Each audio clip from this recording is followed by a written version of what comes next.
Léopold Senghor à travers son concept de socialisme africain ou de négritude. Je pense à Mamadou Dia à travers la révolution des Badola. La révolution des Badola, qu'on peut retrouver dans ses écrits et surtout dans Mémoire d'un militantisme d'un militant du tiers-monde. Je pense à Kwame Nkrumah à travers le conscientisme. J'ai pensé que un homme politique dans notre contexte africain devait d'abord concevoir une philosophie politique, une théorie politique. Et pour moi, cette théorie politique ne devait pas être désincarnée. J'ai voulu lui donner des racines culturelles, historiques, profondes. J'ai voulu raciner mon discours politique. J'utilise un mot de Maurice Barrès. J'ai voulu raciner mon discours politique, ma théorie politique, ma vision politique à travers deux mots, Denkane et Gelawar. La politique comme Denkane qui ouvre une nouvelle perspective politique, décoloniale, parce qu'il s'agit pour moi de décoloniser la pensée politique. La politique est toujours enfermée dans une vision occidentale. Parce que, pourquoi je dis, elle est encore dominée, les théories politiques, par Machiavel, Thomas Hobbes, la politique comme domination, comme instrumentalisation. Domination, instrumentalisation, manipulation. Toute cette théorie politique, les grandes écoles de sciences politiques, et tout est orienté autour d'une politique comme instrumentalisation, comme manipulation,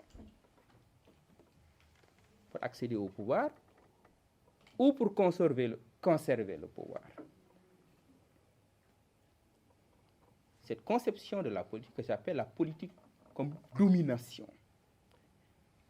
j'ai pensé qu'il fallait ouvrir une autre perspective, plus humaine. La politique comme libération de l'homme, comme libération, la politique en vérité comme service. La politique est un service, elle n'est pas une profession. Elle est une vocation noble, parce que c'est un appel intérieur. C'est pourquoi je compare dans le livre l'homme politique au religieux, l'homme politique à l'homme des armes. Le religieux consacre sa vie à Dieu. C'est une vocation. L'appel des armes. Le militaire consacre sa vie à l'armée. L'homme politique consciencieux, quand j'ai dit l'homme politique, j'ajoute consciencieux, consacre sa vie à son peuple jusqu'au dernier souffle. C'est une vocation, c'est un appel intérieur. Et lorsqu'on s'engage dans cette voie, il y a un texte que j'appelle les risques de la politique. Lorsque je dis les risques de la politique, c'est l'homme politique consciencieux qui se consacre à son peuple. Cette voie-là, c'est une voie dangereuse, périlleuse. Périlleuse. La privation. La solitude, Mamadou Dia. La prison, Mamadou Dia. L'incompréhension. Et même jusqu'à la mort. Allende au Chili, Sankara, Lumumba, Abraham Lincoln, Omar ibn Abdel Aziz. C'est une voie périlleuse. C'est cette voie-là que j'explore à travers ce que je dis, la politique comme Dinkane. Dinkane que je tire d'un mot wolof, du verbe dink. Le pouvoir politique, ce n'est pas une propriété. C'est quelque chose que l'on vous confie. On est dans le temps de la démocratie. Lorsqu'on vous confie quelque chose, vous devez avoir conscience que la chose ne vous appartient pas. Et elle n'appartient non plus à votre famille, ni au clan, ni à la tribu, ni à une confession. Elle appartient à tout le monde. Et vous devez rendre compte et vous devez penser aussi à la reddition des comptes. Vous devez penser au jour aussi où vous devrez rendre compte. Cette confiance-là, elle est sacrée. Cette confiance-là, elle est sacrée. C'est à travers, donc, premier compte, la politique comme Dinkane. Et l'autre chose, le concept de Gelawar. Qui fait que, en Afrique, je parle toujours de décolonisation de la pensée politique africaine. Les partis politiques se définissent comme des républicains, des démocrates, des socialistes. On est aussi dans cette pensée coloniale. Oui, le mot socialiste ou gauche sont des concepts créés en Occident. Mais l'expérience de gauche ou des pratiques de gauche, on les retrouve dans toutes les sociétés humaines. Dans toutes les sociétés humaines. Et je tire un mot, un concept de notre propre culture Gelawar, qui est un symbole de cette révolution politique que nous voulons lancer. Gelawar, c'est l'autre nom du patriote, engagé à servir son peuple, et dans cet engagement, il est prêt à risquer sa vie. C'est un engagement radical, sans concession. Donc, mais derrière cette théorie que j'élabore, une théorie politique que j'élabore à travers, je donne aussi des modèles politiques qui m'ont inspiré. Et pour moi, peuvent inspirer cette jeunesse-là engagée à la libération de l'Afrique. Je parle beaucoup dans mes textes de libération, mais je dois préciser, je parle toujours aussi de seconde libération, pour faire la différence entre la première libération, celle des premières années, des années 60, ce que j'appelle ces indépendances-là ratées, qui fait qu'aujourd'hui, la jeunesse africaine est mobilisée pour une seconde libération. La seconde libération des peuples africains. C'est une nouvelle phase, c'est un nouveau temps politique que je vais lancer. C'est un nouveau temps politique. Je ne parle plus d'indépendance. Moi, je parle de seconde indépendance. Je ne parle pas de deuxième, je parle de seconde indépendance. Qui doit être la vraie indépendance. Indépendance économique, indépendance politique, indépendance économique, monétaire, militaire et tout.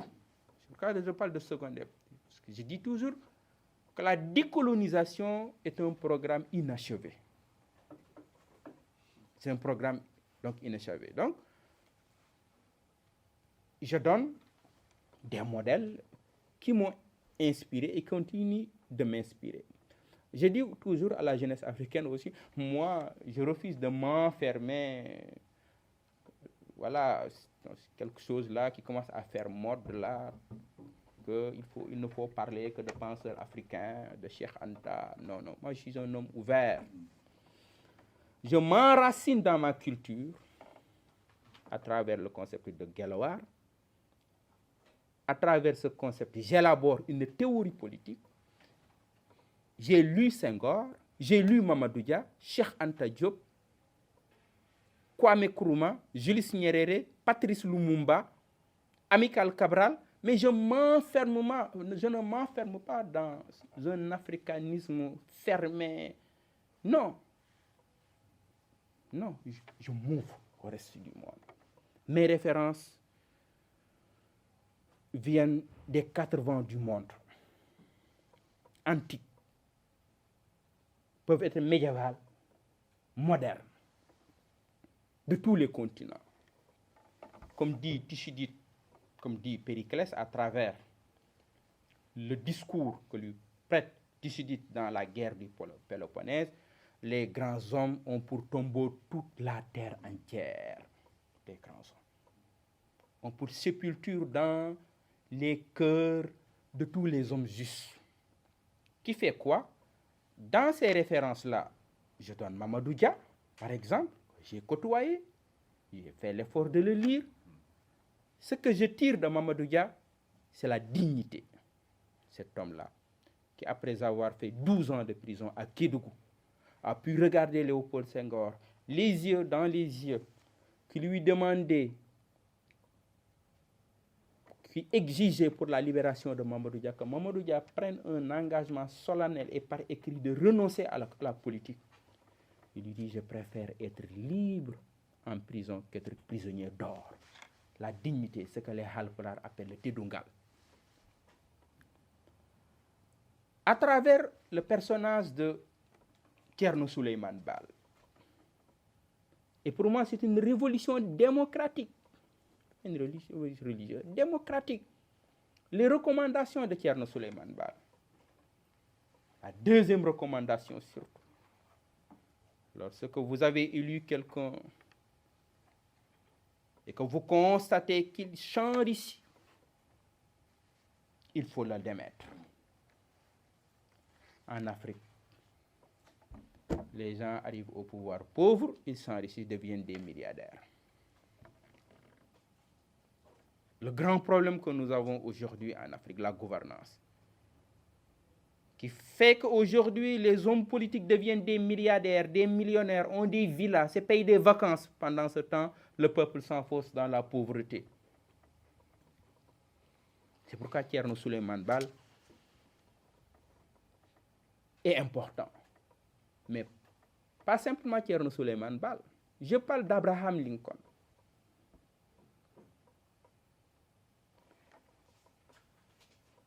Ce qui me frappe chez Lincoln, c'est l'humilité, ses origines modestes. Et il a pu gravir tous les échelons jusqu'à être 16e président des États-Unis. Mais pas simplement ça. Lincoln, c'est aussi la déclaration d'émancipation des Noirs. C'est important. Lincoln, c'est le 13e amendement qui interdit définitivement l'esclavage aux États-Unis. Mais Lincoln, c'est l'homme qui dit, si l'esclavage n'est pas injuste, rien ne l'est. Cet homme-là, même s'il habite aux États-Unis, fait partie de mes références. Mais je pense à quelqu'un d'autre, Omar ibn Abdel Aziz. Pourquoi Omar ibn Abdel Aziz? C'est le sens de la justice. Si vous prenez, après le prophète, il y a ce qu'on appelle les 4 premiers califes. Abu Bakr, Omar, Ousmane, Ali ibn Affan, Ali ibn Abu Talib. Ensuite, il y a ce qu'on appelle la dynastie des Omeyyades. Mais la dynastie des Omeyyades s'est fondée sur la corruption, sur la violence, sur la domination.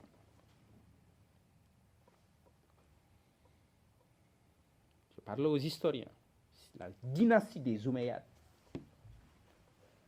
c'était la corruption, la violence, jusqu'à un réformateur du nom de Omar ibn Abdelaziz, érigé au rang de 5e calife, mais il ne l'est pas. C'est le 8e calife des Omeyyades. 8e. Mais pourquoi on l'érige au rang de 5e? C'est son sens élevé de la justice. lorsqu'il prend le pouvoir politique. Son sens élevé de la justice. On sait que lorsqu'il a pris le pouvoir, la capitale était à Damas. À un moment, les musulmans veulent agrandir la mosquée à Damas. Et c'était un pouvoir contrôlé par les musulmans. Une communauté catholique vient vers Omar ibn Abdel Aziz, il dit qu'une partie là de la mosquée nous appartient. Et qu'est-ce qu'il fait? Il demande aux musulmans d'arrêter les travaux. Il demande aux musulmans d'arrêter les travaux.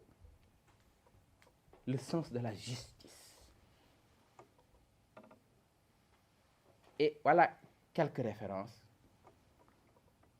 que j'aborde dans le livre pour dire quoi? L'enjeu n'est plus un enjeu de pouvoir.